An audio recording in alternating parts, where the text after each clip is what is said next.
اللہ کے راستے میں جانے کے بعد جو دعا مانگی جاتی ہے انشاءاللہ وہ دعا اللہ ضرور قبول فرماتے ہیں۔ چنانچہ فضل اعمال میں حکایت صحابہ میں 5واں باب میں نمبر 9 پر ایک واقعہ ہے۔ اس واقعے سے ہمیں اندازہ ہوگا تو صحابہ کرام اللہ کے راستے میں نکلنے کے بعد کیا دعا کیے اور وہ دعا کیسے قبول ہوئی۔ چنانچہ ایک صحابی حضرت عاصم بن ثابت انصاری رضی اللہ عنہ، ان کی شہادت کا واقعہ اس کے اندر ہے۔ فرماتے ہیں احد کی لڑائی میں جو کافر مارے گئے تھے ان کے عزیزوں میں، رشتہ داروں میں انتقام کا یعنی بدلہ لینے کا جوش زور پر تھا۔ سلافہ بنت سعید ایک خاتون ہے، ایک عورت ہے جس کے 2 بیٹے اس لڑائی میں مارے گئے تھے۔ منت مانی تھی اگر عاصم کا جنہوں نے اس کے بیٹے قتل کیے تھے سر ہاتھ آ جائے تو اس کی کھوپڑی میں شراب پئیں گی۔ اس لیے اس نے اعلان کیا تھا جو عاصم کا سر لائے گا اس کو 100 اونٹ انعام دوں گی۔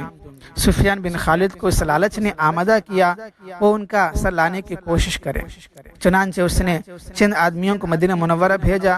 ان لوگوں نے اپنے کو مسلمان ظاہر کیا۔ حضور اقدس صلی اللہ علیہ وسلم سے تعلیم و تبلیغ کے لیے اپنے ساتھ چند حضرات کو بھیجنے کی درخواست کی اور عاصم رضی اللہ عنہ کے بھی ساتھ بھیجنے کی درخواست کی کہ ان کا واز پسندیدہ بتلایا، یعنی وہ اچھا بیان کرتے ہیں، اچھا سمجھاتے ہیں، ان کو بھی ہمارے ساتھ بھیجو، کو درخواست کرے وہ لوگ۔ چنانچہ حضور صلی اللہ علیہ وسلم 10 آدمیوں کو، بعض روایت میں 6 آدمیوں کو ان کے ساتھ کر دیا جن میں حضرت عاصم رضی اللہ عنہ بھی تھے۔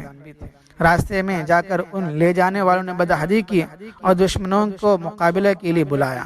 200 آدمی آئے تھے، اس میں سے 100 آدمی بہت مشہور تیر انداز تھے۔ چنانچہ صحابہ کو جب اس کا علم ہوا یہ 10 صحابی ایک پہاڑ پر چڑھ گئے۔ کفار نے کہا ہم تمہارے خون سے اپنی زمین رنگنا نہیں چاہتے، صرف اہل مکہ سے تمہارے بدلے میں کچھ مال لینا چاہتے ہیں، تم ہمارے ساتھ آ جاؤ، ہم تم کو قتل نہیں کریں گے۔ مگر انہوں نے کافروں کے عہد میں آنا پسند نہیں فرمائے اور ترکش سے تیر نکال کر مقابلہ کیا۔ جب تیر ختم ہو گئے تو نیزوں سے مقابلہ کیا۔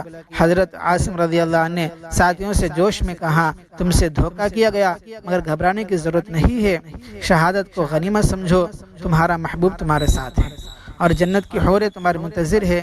یہ کہہ کر جوش سے مقابلہ کیا۔ جب نیزہ بھی ٹوٹ گیا تو تلوار سے مقابلہ کیا۔ مقابلوں کا مجمع کثیر تھا، آخر شہید ہو گئے اور شہادت سے پہلے انہوں نے دو دعا مانگی، وہ 2 دعا بھی اللہ نے قبول فرمایا۔ پہلی دعا یہ کی یا اللہ اپنے رسول صلی اللہ علیہ وسلم کو ہمارے قصے کی خبر کر دے۔ چنانچہ یہ دعا قبول ہوئی۔ اسی وقت اس واقعے کا علم رسول اللہ صلی اللہ علیہ وسلم کو ہو گیا۔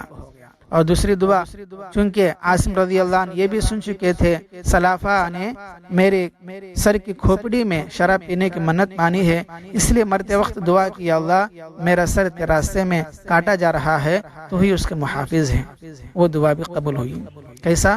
شہادت کے بعد جب کافروں نے سر کاٹنے کا ارادہ کیا تو اللہ تعالیٰ نے شہد کی مکھیوں کو بھیجا جنہوں نے ان کے بدن کو چاروں طرف سے گھیر لیا۔ کافروں کا خیال تھا کہ رات کے وقت جب یہ اڑ جائیں گے تو سر کاٹ لیں گے، مگر رات کو ایک بارش نے اللہ نے برسایا اور جس کی سیلاب میں ان کی ناش کو بہا کر لے گئے۔ اس طریقے سے اللہ پاک ان کی سر کو حفاظت فرمایا۔ اس واقعے سے معلوم ہوا کہ صحابہ کرام کے نبی سے کتنی محبت کرتے ہیں، نبی کی بات کو کتنا مانتے تھے، اور اس راستے میں جو دعا کی جاتی ہے وہ دعا اللہ ضرور قبول فرماتے ہیں۔ لہذا ہمیں بھی چاہیے ہم اس واقعیت کو سن کر سب سے پہلی بات یہ ہے ہم نبی کے طریقے پر چلنے کی مکمل کوشش کرنا ہے، نبی کو ماننا، نبی کی بات کو ماننا۔